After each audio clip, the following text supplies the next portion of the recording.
Hey guys, welcome to this week's Money and Investing Show.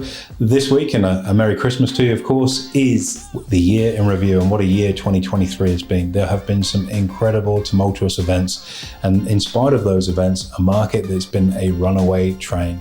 This particular podcast is going to run through some of the key events as we've seen them, and more importantly, give you a bit of an idea of where we see things going next year. So as always, take plenty of notes, and most importantly, make sure you take plenty of action.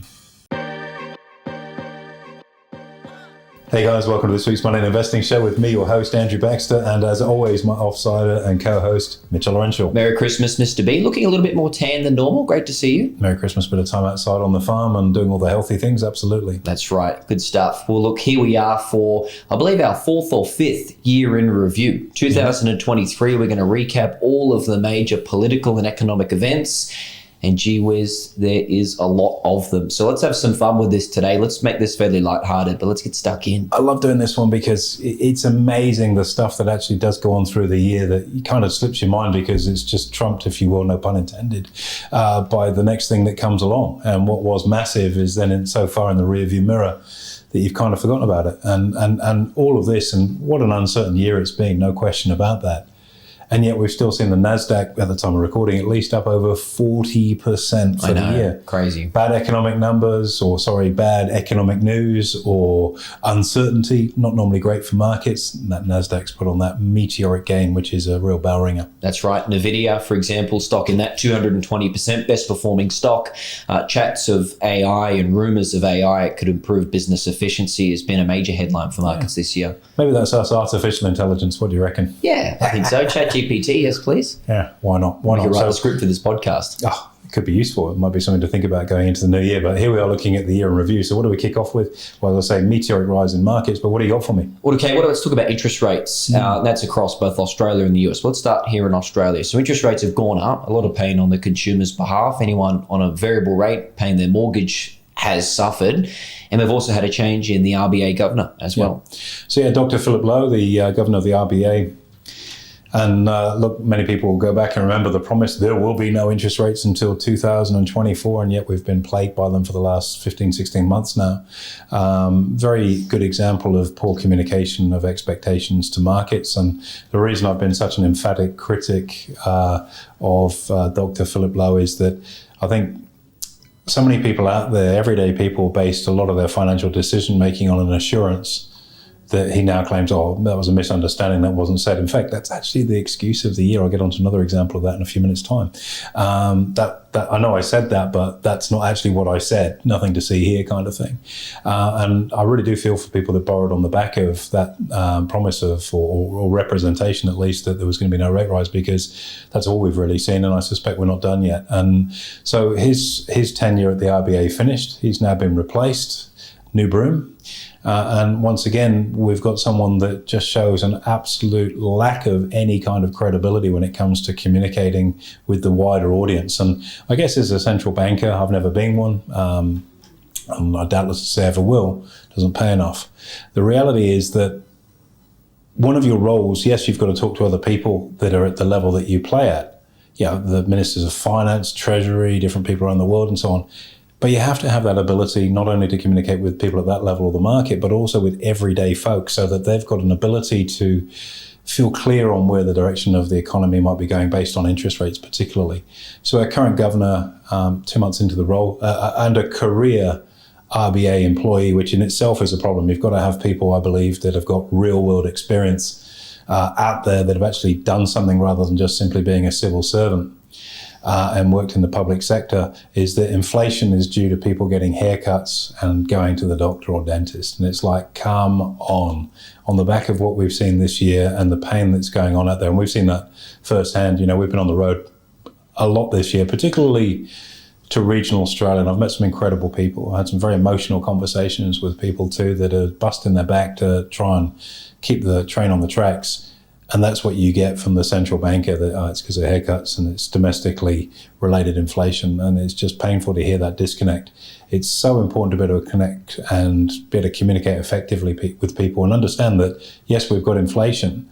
what do we do to deal with it? And we've talked of this many times, that interest rates on their own are probably not the only tool that should be at the disposal. If it's coming from this wealth surge that's coming property, an adjustment to LVR rates, for example, would take an orderly heat out of that market and assuage things a little bit, change the wealth effect a little bit, and ease off on inflation. But yeah, it's been a replacement of one with another in terms of two Muppets. That's right.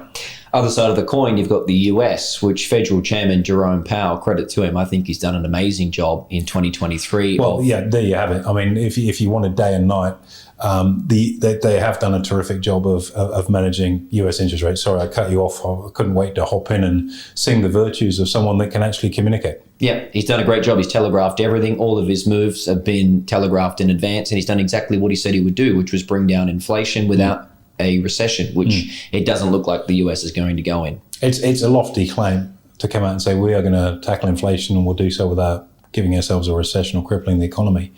And they have played it like a piano, or thread the needle, whichever analogy you want to use. And a lot of that, I do believe, comes down to Jerome Powell's incredible ability to communicate with markets, to let them know what the intentions are so that there's no room for speculative games and overshooting. It's a very, very clear message.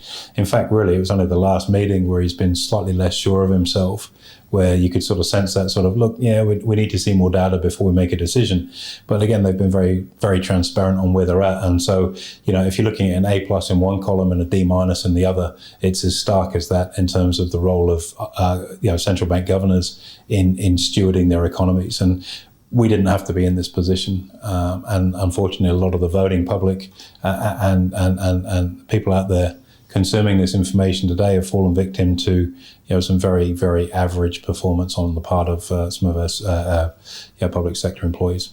Speaking of average performance, because we've got a lot to get through here today, AB, for 2023. So you want me to speed it up a bit? This could be real time. Well, we've got so many headlines to cover off. What about Harry's book? What are your thoughts on that average performance? What was it called? Spare Us, I think. I don't know. I haven't read it. I didn't read it. No intention of reading it. I'm a royalist that goes against the grain of everything I stand for. And I think I mentioned earlier about Philip Lowe going, oh no, that's not what I said, I didn't mean it that way. And I think Harry and Meghan's pathetic interview with Oprah was very much like that. They said one thing in that interview, and then 2 years later come out and say, oh no, that was the media that said that, we never did. Yet you could watch the two videos side by side. Next point, oxygen stealers. Next point, please. I could be able to make Scobie to that too, new book. Yeah, gotcha. Oxygen stealer. Next. Okay. Well, speaking of something which is not a good thing in the slightest, and that is the war that we've seen in Ukraine continue on to 2023, and also the war in the Middle East, which has unfortunately broken out the last few months of last year. Yeah. Look, the war in Ukraine, as you say, moving into its third year now, and again, it's unthinkable that many people thought that would have been over and done with within a few days. We're several years in, and the suffering at a population level, as is always with war, is pretty unpleasant to see. Although from a media coverage perspective, it's kind of drifted into the background with more current events. And as we say, you have an enormous event in markets, and yet it seems like nothing 3 or 6 months later. Because there's a new story that's got more sauce and more sizzle that people want to consume. And that's very much been the case, with the conflict between Israel and Hamas in the Middle East. And, again, the people suffering ultimately are civilians on both sides, which is very, very sad. I think in the case of the war in the Ukraine, that probably has had a bigger impact on economics and commodities in particular, given grain exports from the Ukraine, sanctions on Russia and things of that nature. I guess it also has called into question, a little bit around the future of the US dollar in terms of being the global reserve currency, given the economic sanctions the US imposed. Looking at what's going on in the Middle East, the initial knee-jerk reaction from markets was like, this is serious, which it obviously is, and there's no question about that. And markets responded with a bit of a sell-off, but subsequently that's been put in the rearview mirror too, where the impact thus far on trade, particularly oil exports and things of that nature, has not yet materialized. And let's hope it doesn't, and let's hope it's a conflict that can, like all conflicts, resolve itself as quickly as possible with minimal future damage. Speaking of something that was fairly quick and over very shortly, was the pop in Bitcoin. Big spike up, somewhat of a recovery, but fairly short-lived. Yeah, look, I think, crypto certainly hasn't gone away. It's been an incredibly volatile instrument. go back to the proviso and I guess part of the marketing drive behind crypto is it's a diversified asset and it's an inflation hedge, and you can transact in it. We can't really transact; it's too volatile, and it correlates very, very highly to the equity market in the US, whether that be the Dow Jones or the S&P 500 in particular. So we've seen a rally in those markets, and lo and behold, we've also seen a rally in crypto. Where I see the future for crypto, I know we're talking about the rearview mirror, is that legitimization of it as it becomes regulated. And if we see it become asset-backed, gold-backed, for example, pegged rather like the US dollar used to be, Bretton Woods, there's enormous potential there for what that could be going forward. But the regulation is extremely important when you look at the sort of scandal around FTX and things like that, which are, it's not a one-off. There have been other scandals and disasters like that where people are out of pocket billions. So it doesn't need regulating. The key thing, blockchain certainly has the technology behind it. It's going from strength to strength in terms of mainstream usage. That's right. Including in AI. So yeah, got you. Hopefully some government regulation to intervene there and make it more regulated, which, speaking of which, we talk of governments, coming back to politics for a moment's time here. We could talk about US politics, Sleepy Joe stewarding the country. We've got Trump's legal woes. We've got the start of a US presidential cycle as well. So a lot going on politically speaking in the US. Massively so. And unfortunately, I guess identity politics are still at the fore, which I think this US election campaign is going to be increasingly about, which is a real sad indictment on everything. But we've got an incumbent government in the US which is doing an incredibly poor job on many metrics in terms of national security, border protection, crime, drugs. And the overall standard of living for Americans, which continues to go backward in spite of the press conferences at the White House trying to protest otherwise. Economic policies like the Inflation Reduction Act to reduce inflation by let's let some of our strategic reserves of oil out the door at $50 a barrel to get inflation down. On the other side of the coin, of course, you've got OPEC going, okay, well, we'll just cut production a couple of million barrels a day. We'll see who wins that game. And now the US is in a situation where to replenish its oil is going to cost it $70 or $80 a barrel rather than the 40 or 50 they were hoping for. You remember, we're from the government, we're here to help is that terrifying phrase, I think, coined by Ronald Reagan back in the 80s. So, the current government in the US certainly hasn't covered itself in glory. On the other side of the coin, at this point in time, at least, it looks like the challenger, former President Trump, who continues to garner incredible support and whose legal woes he seems to be using as a tremendous springboard to keep his popularity higher than ever. And it'll be very, very interesting to see how this election cycle goes. I'd recommend getting a large bucket of popcorn and watching it from the sidelines. Probably one of the things that concerns me more than anything is the risk of some form of interference in the election. I don't mean in terms of vote counts and things like that. And that's, the potential for an assassination attempt on either, the challenger or I think Robert Kennedy Jr. has been running and thus far has been polling quite well on the Democrat side as a credible challenger for Biden. And, his family history, very sadly, of course, is full of anguish and an assassination track record with his uncle and both his father, and let's hope it doesn't come to that. That'll be a very sad indictment of what's going on there. But I do believe, we're in for a government change in the US. I think the Democrats are a one-term government this time around, and with the right person sitting on the other side, I think there's an opportunity for the US to get itself back on track. It's not going down a particularly good path, in my opinion, and not just my opinion, but from the economic numbers. And quality of life numbers, whether that be crime rates or standard of living, they're all moving in the wrong direction. So something needs to change. Indeed. Bit of a change of pace. Let's come back to our local market here. We'll chop and change between US, Aussie. What about the QANTAS debacle of 2023? I know this will rile you up a little bit. Yeah, on it goes. And we covered this. We had a real deep dive on QANTAS earlier in the year. And I guess the ability to destroy your brand, which I guess Disney's on a pathway not dissimilar to this right now, with some of the actions it's taking on a corporate level to damage its branding and trust is a huge one. And certainly Alan Joyce has done a good one-man show of doing that. And even in response to him stepping down, and I was on record in our last podcast that we did on QANTAS of talking about Richard Goyder as arguably one of the better business leaders we've had over the last few years. And yet, in this particular set of circumstances, he's been shown one thing, which is why he's stepping down. And I guess as a chairman of a company, he didn't really have enough leash on the board of directors and some of the corporate decision making that was going on there, which is not a great end. Well, it's not an end, but not a great part of a very, very illustrious business career. And I was really surprised just to see how out of his depth he appeared to be, particularly at the Senate inquiry with some of the things there. But yeah, QANTAS disaster zone. I've spent a fair bit of time with QANTAS this year, and again, I can't speak highly enough of their front end staff, whether it's at the check-in side of things or whether it's air crew.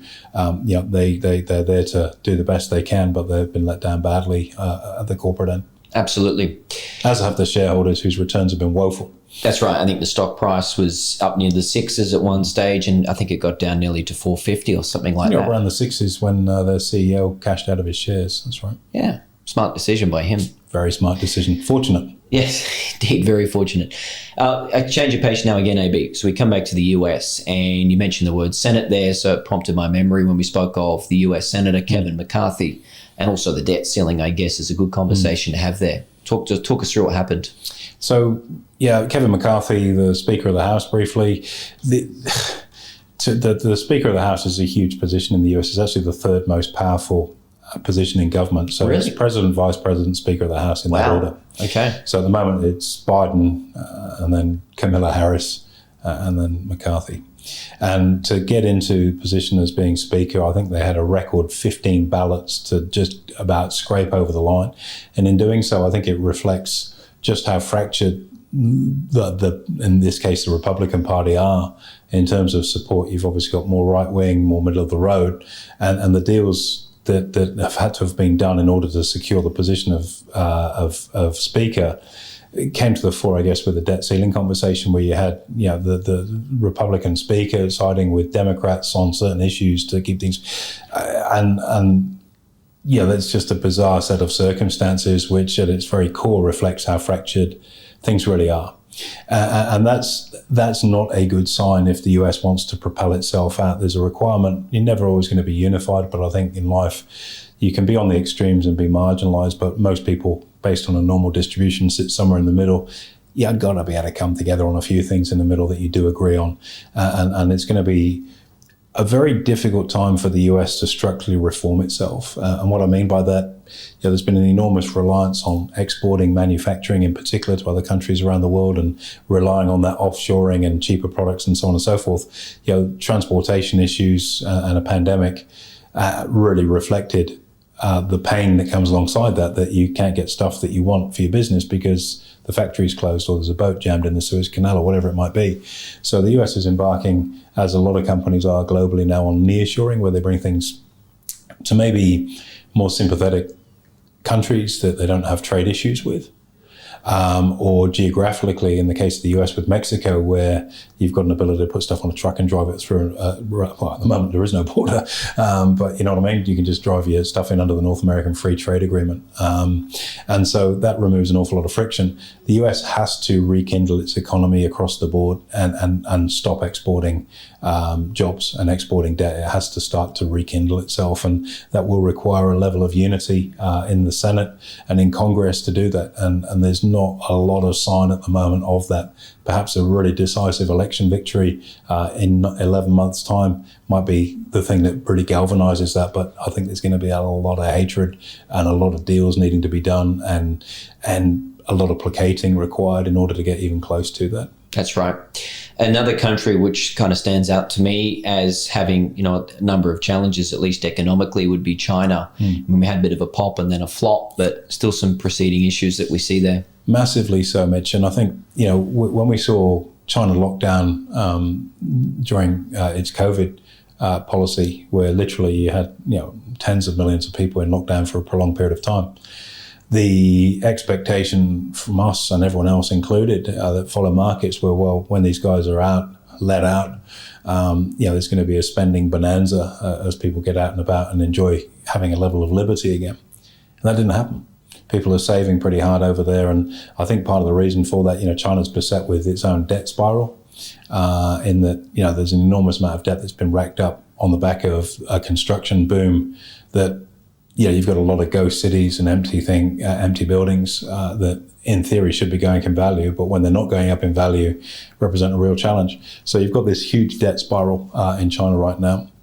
You've got demographic challenges too in terms of population growth, and those two things together are never a good combination. And we compared earlier in the year with one of our podcasts the likes of China and Japan, and it's not a dissimilar set of circumstances that we saw in Japan, which was 1989 when it peaked out.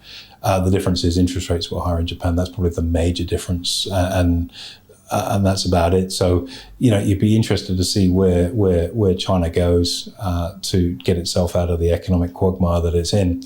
And I think, it's such a huge country economically now, number 2 in the world in terms of the global economy. And it's just this vast, insatiable demand for everything to manufacture stuff that we can then buy. And again, it's one of those things that's getting politicized out there where people want to try and build and have local stuff, but everyone likes a deal when it's cheaper, especially when times are hard. So it's going to be hard to break that habit of, going to Kmart and buying something that's manufactured overseas that's cheap versus something that's 3-4 times the price manufactured locally. So that's one advantage that China continues to have. But its place in the world order, I guess, is also, to an extent, it's at a pivotal point in terms of how it conducts itself from here on in, whether it is a global citizen from an emissions perspective, which at the moment is not really showing any sign of, or from a geopolitical aspirations perspective with some of the tensions that we've seen in the South China Sea, the insistence that Taiwan is going to become part of China again, rather as Hong Kong has. Look, understand Hong Kong and China are quite different. Hong Kong was only leased by the British government for 199 years. It had to be given back. But there are some similarities there, and it's going to be very interesting to see how, given its scale and dominance within the global economy, that it conducts itself, because people prefer to be led than told what they're going to do. That's right. It's a pretty big list when we look back at 2023. And I think, that pretty much covers most stuff that's happened economically and politically. If we change gears here, AB, and talk about some of our internal wins that we've had, first and foremost, you wrote a book this year. Yep. Congratulations. Thank you very much. We developed an app, MyTradingAdvisor, where our clients could easily view our recommendations and then place orders through it. So those 2 projects, they're enormous projects in their own right, and they're just in the sort of the dust that we've left behind this year. Yeah. And the book was an interesting one. I've been, the guys have been on me for a while to do this, and this is the year.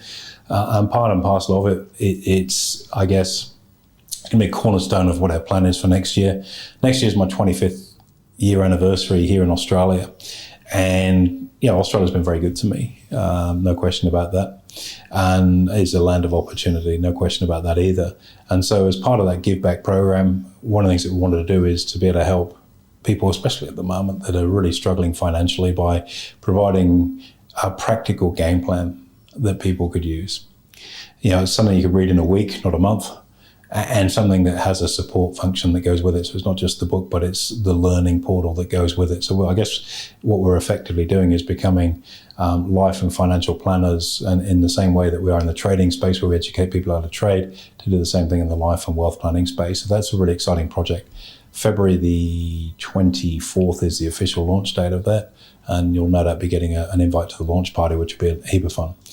The app, as you say, it's been revolutionary. And part of the reason for developing that, we're in an evolving world where spam filters, for example, become more and more effective, or less and less effective at what you want sometimes. And so our ability to communicate with our clients, we send out literally thousands and thousands of messages for a trade, either via email or SMS, that runs into that spam filter problem. And it may just be someone's inadvertently changed a setting on their phone and suddenly you can't get stuff.